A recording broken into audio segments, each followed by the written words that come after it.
At the Christmas Eve, you always take a time to look back on the year, everything that's happened, and you also then start to look at the year ahead. And I wanted to give you a taste of the vision of what our plans for Christmas Eve 2026 at Advent. Now, I want you to know, as we look at this, I have not gotten any support for this. So it might be my plan more than our plan, because some people are just afraid to dream big. So tonight, I'm going to invite you into the vision, and we're going to share this video, which reflects a dream I have always had. But somebody actually beat me to the punch. But that doesn't matter. It doesn't matter where first. We just need to do it well. So now, kick up the video. Let's watch this and capture the vision.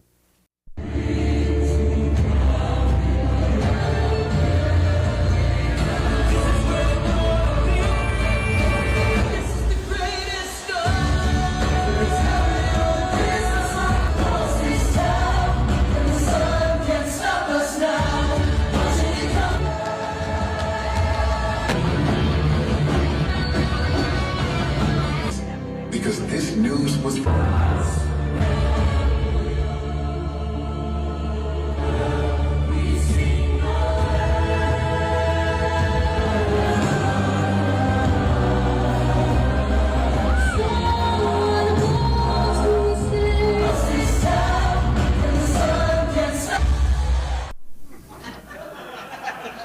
feel the buzz in the room right now.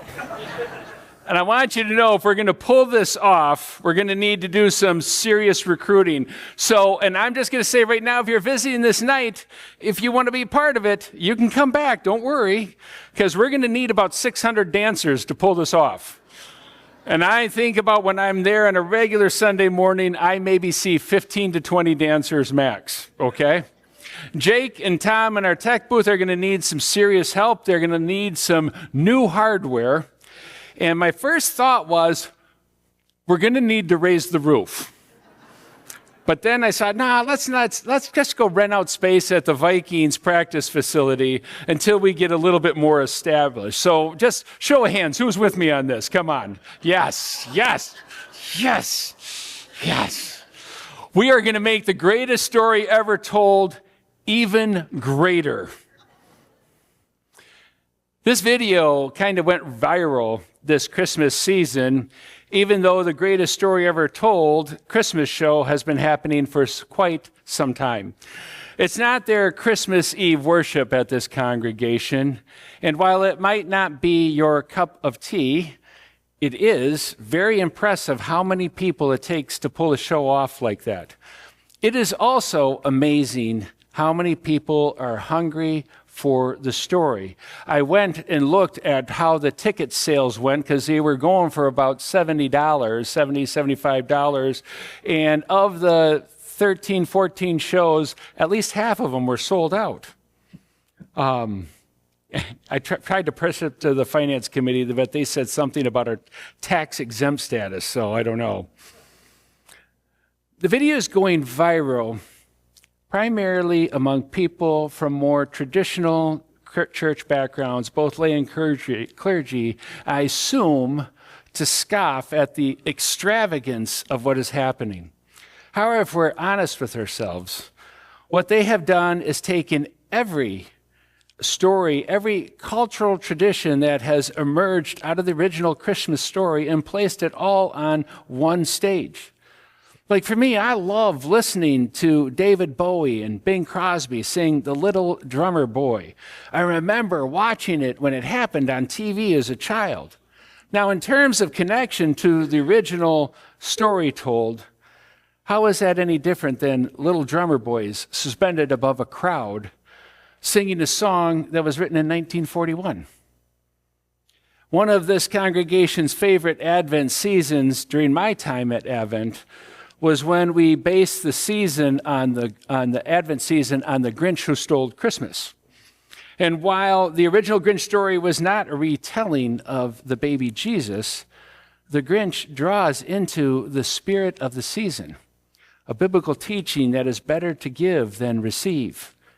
Who am I to criticize the church for incorporating the Grinch into their Christmas program? although we did not fly Grinch in on cables every Sunday morning. And we did connect the story to biblical teaching. Funniest thing about people who might criticize Grinch being a part of church celebrations, Dr. Seuss, the author of that story, was a lifelong member of a very, very conservative Lutheran church.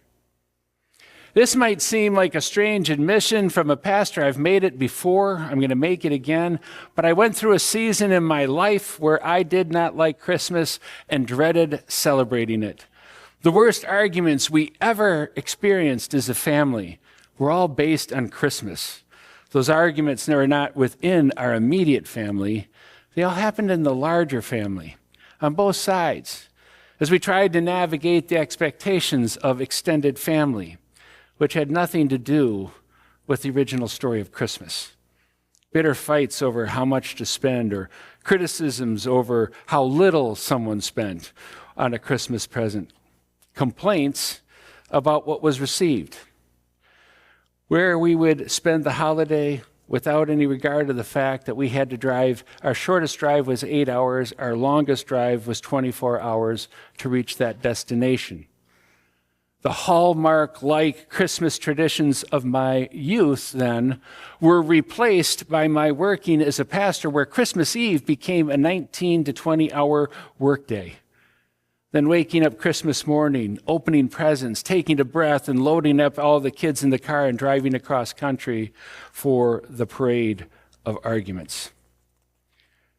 If you've ever watched Charlie Brown's Christmas, and I know most of you have, Charlie Brown's whiny complaining about Christmas is exactly what I sounded like, until Peggy finally stopped me. And she just kind of said, listen, I am sorry you feel the way you do, but you're ruining it for all of us who do like Christmas. She was right. And like Charlie Brown, I needed to start a personal journey to better understand the season. Not the biblical season. I got that down pat. I already knew that. But the cultural story that emerged out of the original story passed from one generation to next. You see, the two are not actually in competition with each other, despite what you hear. One is born out of the other.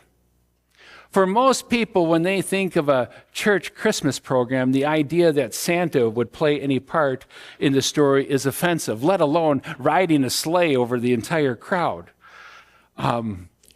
descending on Jesus, Mary, and Joseph. For many clergy and serious Christian people, Santa is the anti-Jesus in the greatest story ever told.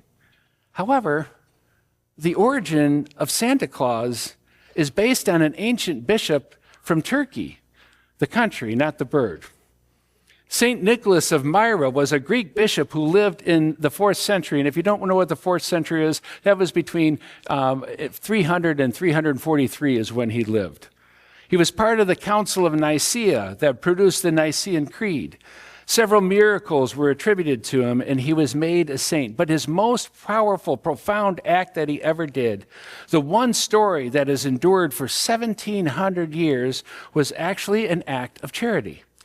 St. Nicholas was an only child born into a very wealthy family, and his parents died and left him a wealthy child. And later, while he was serving as bishop, he learned that there was this father that had 3 daughters, and they were living in poverty. And he was being forced to sell his daughters into slavery. So one night, St. Nicholas, as the story goes, dropped 3 small bags of gold down the chimney of the family's house. And the gold bags landed and fell into socks that were hanging to dry on the fireplace. St. Nicholas became the patron saint of children.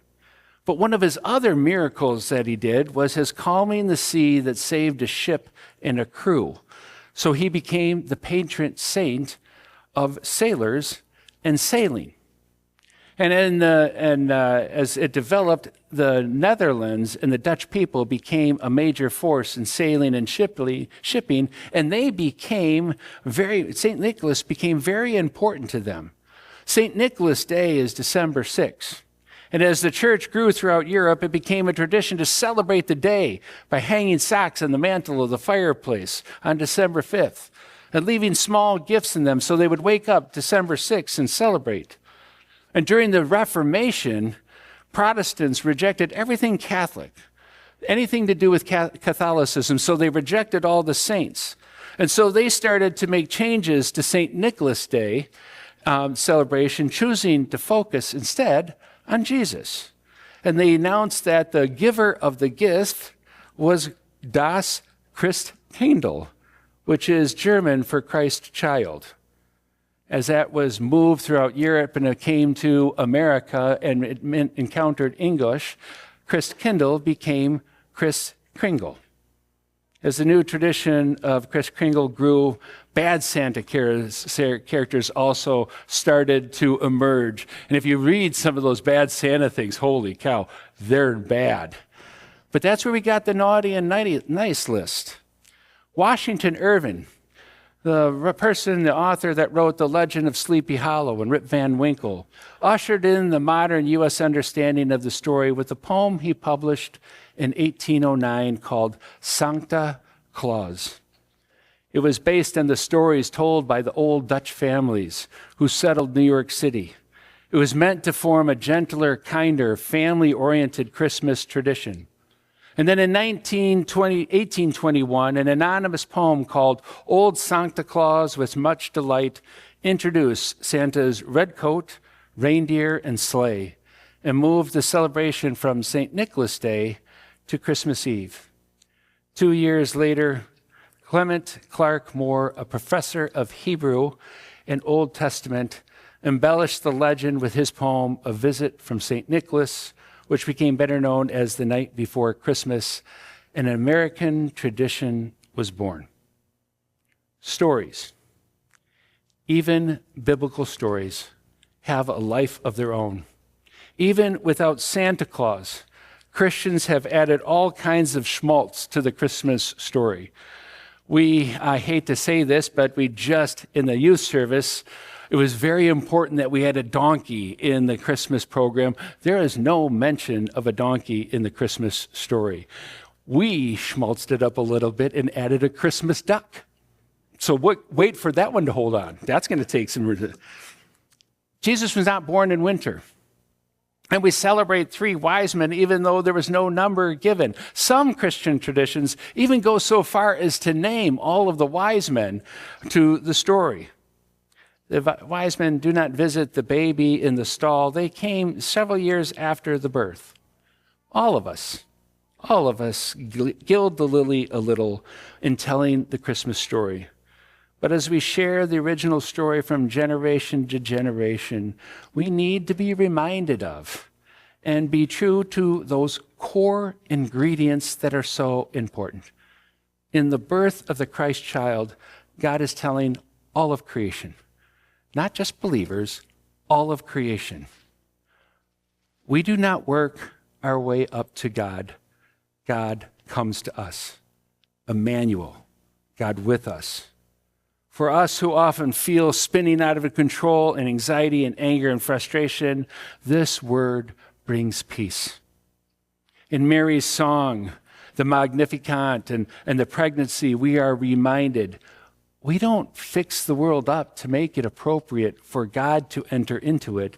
God enters into the broken human condition to save us, not to condemn us. We who gather this night, we're the shepherds. We're like the shepherds on the hill. We hear the words of angels and are called to respond. If we are going to be authentic Christians, we, like God, need to be willing to enter into the broken human condition, not with judgment and punishment, but to bring life and the gift of salvation to all of creation.